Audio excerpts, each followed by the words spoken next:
नमस्कार शेतकरी मित्रांनो, मी अनिकेत गाडगे, आबा गिरणवाले ॲग्रो. खोडवा पिकाचं काय नियोजन करायचं शेतकऱ्यांनी या चालू हंगामामध्ये, की जेणेकरून आपल्याला लागणीमध्ये जेवढं उत्पादन निघालं एवढं खोडवा पिकामध्ये आपण कसं काढू शकतो, किंवा त्यापेक्षा जास्त आपण उत्पादन काढण्यासाठी काय केलं पाहिजे. तर खोडवा जेव्हा पीक आपण ऊसाचं घेत असतो तेव्हा शेतकऱ्यांची मानसिकता कशी असते, की खोडवा पीक आहे, याला जास्त काही खर्च करायची गरज नाही. एखादा डोस खत पेरताना आपण एखादा डोस टाकायचा आणि नंतर एकदा जूनच्या दरम्यान एकदा ऊस फोडताना खताचा डोस टाकायचा, संपला विषय. याच्या व्यतिरिक्त शेतकरी जास्त काही खोडवा पिकाला खर्च करायच्या मानसिकतेत नसतात. पण सगळ्यात मोठी अडचण असते की खोडवा तुम्हाला निव्वळ नफा देणारं पीक राहतं. कशामुळं? तर खोडवा पीक जेव्हा तुम्ही घेत असता तेव्हा तुम्हाला जे लागणीला खर्च राहतो आपला, की रोप लागवड करावी लागते, नांगरट आली, सरी सोडणं आलं, रोटर आला, परत सरी सोडणं, या ज्या मशागती आहेत या तुम्हाला खोडवा पीक घेत असताना करावे लागत नाहीत. खोडवा पीक हे त्याच्यामुळे तुमचं निव्वळ नफा देणारं पीक राहतं. तर या खोडवा पिकाचं तुम्ही प्रॉपर नियोजन करणं शेतकरी मित्रांनी गरजेचं आहे, जेणेकरून आपल्याला खोडवा पिकामध्ये लागणीपेक्षा जास्त, इव्हन लागणी एवढं उत्पादन आपण कसं काढू शकतो या दृष्टीनं प्लॅनिंग केलं पाहिजे. ज्याच्यामध्ये आपण लास्ट व्हिडिओमध्ये शेतकऱ्यांना सांगत होतो की आपण 65 कुटीचा प्रयोग करा, 65 कुटी करा, ती प्रॉपरली कुजवून घ्या. ही 65 कुटी झाल्यानंतर शेतकऱ्यांचं काय होतंय, जो डिंबा आहे मधला, आता 65 कुटी आपण केली, पण जो डिंबा राहतोय ज्या वरचा जो भाग राहतो तो डिंब्यावरची 65 शेतकऱ्यांनी पूर्णपणे खाली काढून घ्यायचे. जी सरी आहे आपली त्या सरीमध्ये 65 काढून घ्यायचे. ती व्हिडिओ मी तुम्हाला शेअर करेन. ती 65 खाली काढून घेतल्यानंतर जे वरती आपलं म्हणजे ही तुमची सरी आहे, आणि एक 4 बोट 5 बोट जर तुमचे ऊस जे टोळीनं ऊस वरच्यावर तोडलेले असतील, तर अशा कंडिशनला हे सर्व ऊस जमिनी बरोबर तुम्हाला ते कटर येतं. ते कटर वापरून तुम्ही जमिनी बरोबर ऊस कटिंग करून घ्यायचे, किंवा कोयत्याच्या सहाय्याने आपण पूर्णपणे जमीन लेवलला ते ऊस कट करून घ्यायचे. ज्याच्यामुळे जो येणार आपला फुटवा आहे तो पूर्णपणे जमिनीमधून फुटवा येतो. तो फुटवा येताना ताकदीने येतो. जर तुमच्या ऊसाला वरच्यावर फुटवा आला तर तो फुटवा आता दिसताना फुटवा चांगला दिसतो, पण तो संपूर्ण फुटवा जगत नाही. ही सगळ्यात मोठी अडचण आहे. तर तो जे आपण सरी बरोबर जो डिंबा आहे आपला, तो पूर्णपणे तळाबरोबर ते सगळे ऊस कटिंग केले पाहिजेत. आपण वर आलेला ऊस हा कटिंग झाल्यानंतर दुसरी गोष्ट काय करायची, लगेच आपण ऊसाला आपल्या पाणी द्यायचे.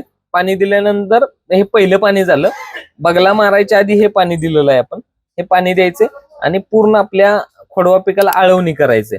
जसं आपण लागणीला आळवणी करतो तसं आळवणी करायचे.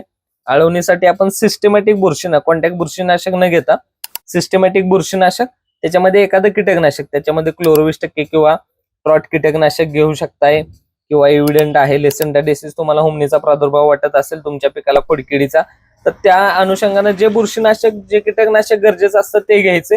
दुसरी गोष्ट, ह्युमिक चांगलं तुम्ही याच्यामध्ये आळवणीमध्ये ह्युमिक एक चांगलं घ्या. आणि खताचे चांगल्या खताचे एक ग्रेड त्याच्यामध्ये असेल N21 1448 आहे, 1919 आहे, 1261 आहे. या जे आपल्याला अवेलेबल असेल, जे चांगल्या एखाद्या कंपनीची जी ग्रेड असेल वॉटर सोल्युबल, ती ग्रेड आणि मायक्रोन्यूट्रंट आपण घ्यायचे.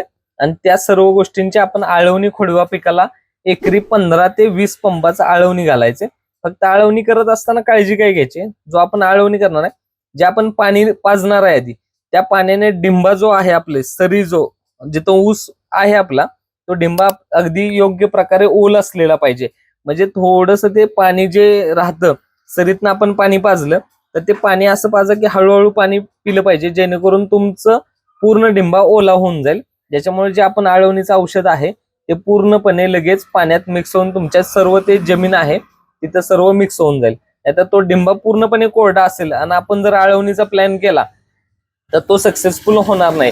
तर अशा कंडिशनला जर तुमचा डिंबा जर ओला होत नसेल तर तुम्ही फवारणीचा प्रयोग करायचा आहे, ज्याच्यामध्ये बुरशीनाशक आणि कीटकनाशक, ह्युमिक ऍसिड, सीव्हीड एक्स्ट्रॅक्ट आपण घेऊ शकता. हा प्लॅन झाल्यानंतर ही गोष्ट आळवणीची झाल्यानंतर मग आपण बगला मारायचं नियोजन, खत पेरणीची नियोजनाची आपण पुढची व्हिडिओ बनवणार आहे, ज्याच्यामध्ये आपण बगला मारायच्या कशा, बगला मारत असताना काय खत पेरलं गेलं पाहिजे, या संपूर्ण गोष्टींची माहिती आपण त्या व्हिडिओमध्ये घेणार आहे. तर सर्वप्रथम आता आपण खोडव्याचं नियोजन कसं करायचं याची संपूर्ण इन डिटेल माहिती घ्या, की जेणेकरून खोडव्याचं आपलं लागणीचं उत्पादन जर एकरी 80-90-100 टन ऊस गेला असेल तर खोडवा ऍटलीस्ट आपण 60 टन, एक गुंठ्याला 1.5 टन प्लस तरी आपलं उत्पादन निघालं पाहिजे. लागण गेली एकरी 80 टन आणि खोडवा गेलाय 30 टन 40 टन, तर असं न होता जेवढं जास्तीत जास्त आपण खोडवा पिकाला खर्च करू, किंवा खोडवा पिकाचा खर्च महत्वाचा नसतो, नियोजन त्याचं टॉनिकच्या फवारण्या, आळवणी, ह्या ज्या गोष्टी छोट्या छोट्या गोष्टी आहेत ज्याचे खर्च काही वाढत नाहीत, पण या गोष्टी वेळच्या वेळी जर केल्या ना तर अपेक्षित असं आपल्याला उत्पादन निघून जातं. धन्यवाद. अशाच माहितीपूर्ण व्हिडिओसाठी आमच्या युट्यूब चॅनलला सबस्क्राईब करा. त्यासोबतच आपल्याला खोडवा पिकाची जी पुढची व्हिडिओ येणार आहे की बगला मारताना खत कसं पेरायचं, खत कोणतं पेरायचं आणि कशा पद्धतीने आपण खोडवा पिकाचं नियोजन घेऊन जास्तीत जास्त उत्पादन काढायचं, याच्याबद्दल पुढच्या व्हिडिओमध्ये आपण माहिती घेऊ. धन्यवाद.